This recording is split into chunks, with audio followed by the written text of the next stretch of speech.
Assalamualaikum warahmatullahi wabarakatuh. Ananda sekalian, mudah-mudahan dalam lindungan Allah Subhanahu wa taala.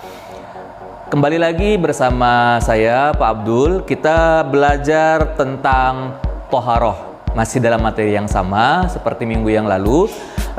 Ananda sekalian sudah Bapak berikan penjelasan kemarin tentang apa itu toharoh.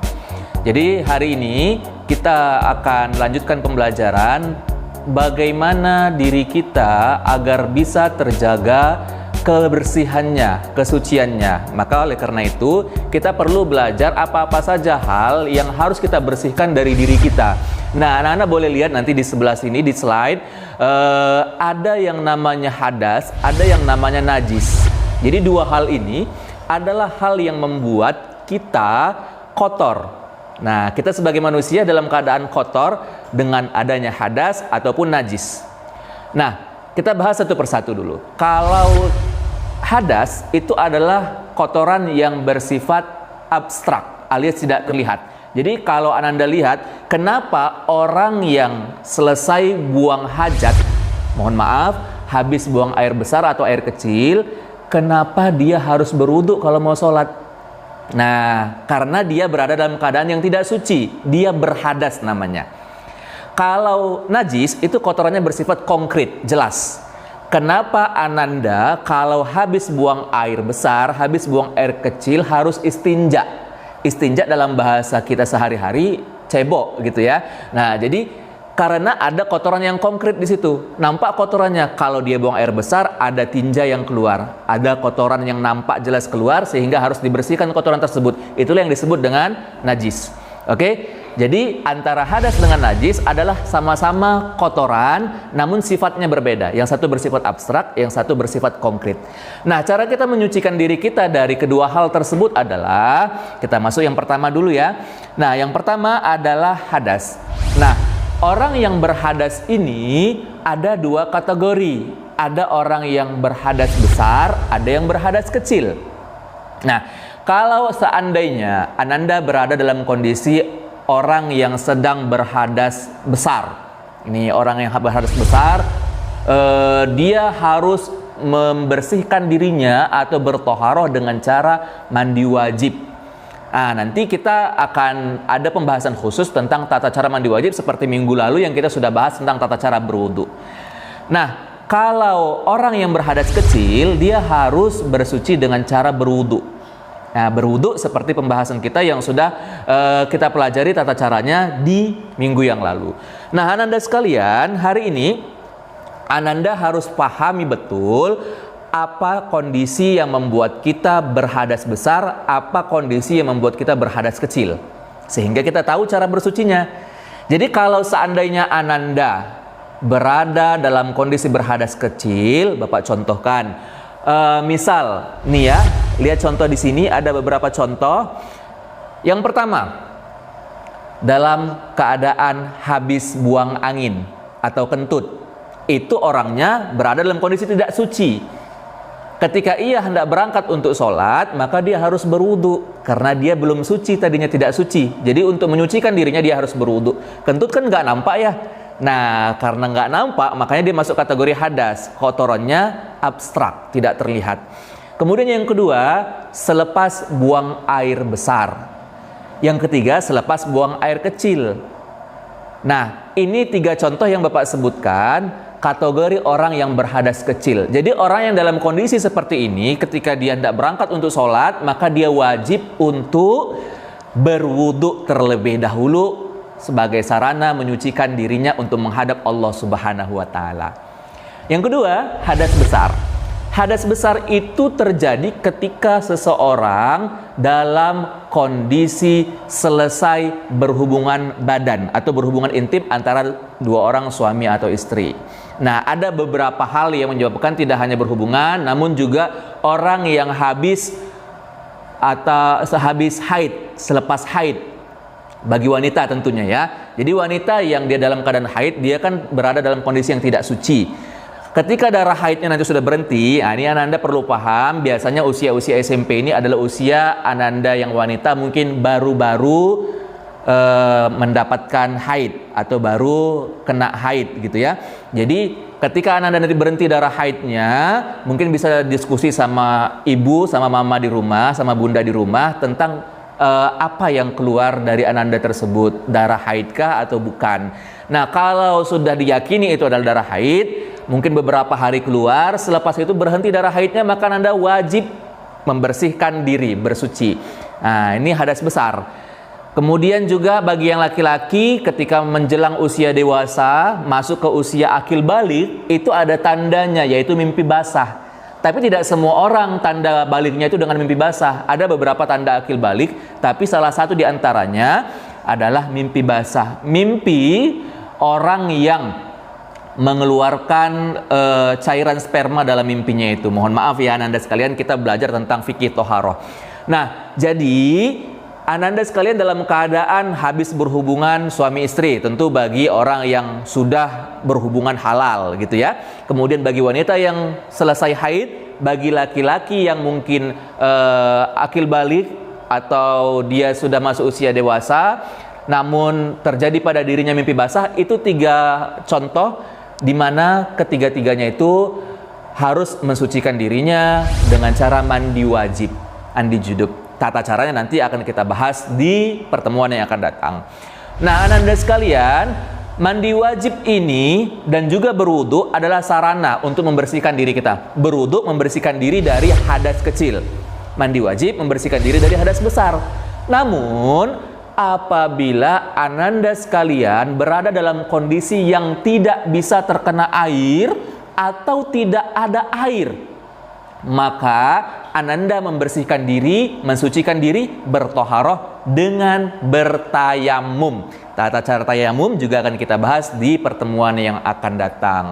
Nah, bertayamum itu adalah pengganti bersuci, apakah berwudu ataupun mandi wajib.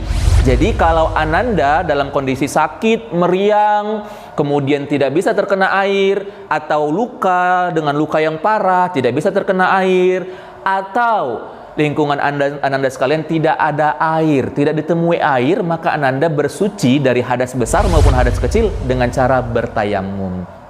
Nah, begitu ya Ananda ya. Nah, sampai di sini Ananda cukup pahami dulu bagaimana seharusnya kita membersihkan diri dari hadas besar, hadas kecil, kemudian juga dari kotoran. Hadas kecil, hadas besar itu kotoran yang bersifat abstrak. Oke, kemudian yang berikutnya, kita membersihkan diri dari kotoran yang bersifat konkret atau yang disebut dengan najis. Ananda sekalian tahu najis ya? Ada banyak orang atau sebagian orang lah kita bilang yang sering menyebutkan temannya karena tidak suka dengan temannya, dia bilang, ih najis aku nengok dia. Boleh nggak sih seperti itu? Tentu nggak boleh ya Ananda ya, nggak boleh gitu. Kenapa? Karena najis itu kotoran. Masa ya Anda berteman dengan kotoran? Jadi jangan seperti itu ya Ananda ya. Baik, kotoran yang konkret itu disebut dengan najis. Najis terbagi menjadi 3. Ada najis berat, dalam istilah fikih disebut dengan najis mughalazah. Yang kedua, ada najis pertengahan, dalam istilah fikih disebut dengan najis mutawassithah. Yang ketiga, ada najis ringan, dalam istilah fikih disebut dengan najis mukhaffafah. Ini Ananda boleh lihat di sini ya. Ada najis mughalazah, najis berat, najis mutawassithah, najis pertengahan, najis mukhaffafah, najis ringan. Nah, 3 ini cara membersihkannya juga berbeda sesuai dengan tingkat kotornya. Kalau najis mughalazah Bapak contohkan seperti air liur anjing, seperti hewan-hewan yang haram. Apabila kita tersentuh, kena jilatan anjing, atau mungkin Ananda pergi berburu suatu hari ke hutan, kemudian Ananda diseruduk oleh babi, mohon maaf, babi itu hewan ya, diseruduk oleh babi, maka Ananda bagian yang terkena itu harus dibersihkan.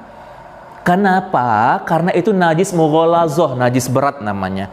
Cara membersihkannya adalah dengan cara menyamak, disamak, wajib disamak bagian yang terkena. Oke, itu yang pertama. Kemudian bagian najis yang kedua adalah najis mutawassithah. Najis mutawassithah itu najis pertengahan. Seperti yang Bapak bilang tadi, Ananda kalau habis buang air kecil, buang air besar, itu kan ada kotoran yang nampak, terlihat bekas-bekasnya, maka Ananda wajib istinja, cebok, membersihkan kotoran tersebut. Ananda di rumah, buka pintu rumah, kemudian ada ayam tetangga masuk ke dalam rumah Ananda, kemudian ayamnya buang kotoran di situ. Itu najis mukhaffafah. Maka bersihkan dengan cara menghilangkannya, membasuhnya. Nah, dengan cara membasuhnya sampai hilang kotoran tersebut. Itu cara membersihkan najis mukhaffafah, najis pertengahan. Yang terakhir, yang ketiga adalah najis, mohon maaf, najis mutawassithah tadi yang kedua ya. Yang ketiga namanya najis mukhaffafah. Najis mukhaffafah itu najis ringan. Najis ringan itu kalau Bapak contohkan seperti air kencing bayi laki-laki di bawah usia 6 bulan. Nah, khusus bayi laki-laki di bawah usia 6 bulan yang belum makan apapun kecuali air susu ibunya. Jadi kalau Anda punya adik, diminta oleh bunda, oleh ibu, oleh mama untuk menggendong adik sebentar karena orang tua sedang ada urusan, ada pekerjaan yang harus diselesaikan di dapur, kemudian adiknya pipis. Adik Ananda sekalian yang masih usia di bawah 6 bulan itu, air kencingnya adalah tergolong najis mukhaffafah atau najis ringan. Cara membersihkannya cukup dengan dipercikkan air dan diratakan untuk mengelapnya. Jadi Ananda ambil air, Ananda percikkan saja ke bagian yang terkena, kemudian Anda lap-lap seperti ini, sudah bisa Ananda pakai kembali untuk sholat. Nggak mesti ganti baju. Nah, itu najis mukhaffafah. Bapak contohkan yang lain, najis mukhaffafah atau najis ringan. Ananda mungkin sering ya kalau pergi ke toilet umum. Nah, pergi ke toilet umum, kemudian di toilet itu sebelum sampai ke kamar mandinya gitu ya, ada air yang tergenang. Ananda khawatir itu air apakah air bersih atau air yang bernajis ya? Mungkin saja kan ada bekas-bekas najis orang yang terpercik ke sana. Nah, itu juga bagian dari najis mukhaffafah. Seandainya Ananda nih yang wanita pakai baju yang panjang, berbusana muslimah, kemudian masuk, lupa mengangkatnya, terkena sedikit air itu. Air yang tadi di lantai itu, yang kotor, kan kita nggak tahu air itu bernajis atau enggak. Nah, karena terkena sedikit, itu najis mukhaffafah, Anda cukup percikkan saja dengan air untuk menjaga diri, membersihkannya sebagai sarana supaya kita berada dalam kondisi yang suci kembali. Nah, ini 3 macam hadas. Jadi, sebagai kesimpulan, Bapak sampaikan, kita bahas hari ini ada 2 macam, ada hadas, ada najis. Kembali ya kita review ya. Hadas 2 macam, hadas besar, hadas kecil. Contohnya tadi Bapak sudah sebutkan di awal. Kemudian yang kedua adalah najis. Najis terbagi menjadi 3 macam. Najis mughalazah atau najis berat, najis mutawassithah atau najis pertengahan. Kemudian yang ketiga najis mukhaffafah atau najis ringan. Nah, itu pertemuan kita pada hari ini Ananda sekalian. Jadi Bapak berharap Ananda harus paham betul dengan hal-hal yang menjadikan diri kita kotor atau tidak suci, sehingga kita berangkat dari yang tidak suci menjadi suci, menjaga kesucian diri dengan cara-cara yang sudah ditentukan oleh syariat Islam. Kemarin kita sudah bahas wudhu. Insya Allah di pertemuan yang akan datang kita akan bahas tentang bagaimana mandi wajib, bagaimana tayamum, bagaimana menyamak. Demikian, Bapak mohon maaf kalau ada salah-salah kata. Terima kasih, tetap semangat untuk belajar. Assalamualaikum warahmatullahi wabarakatuh.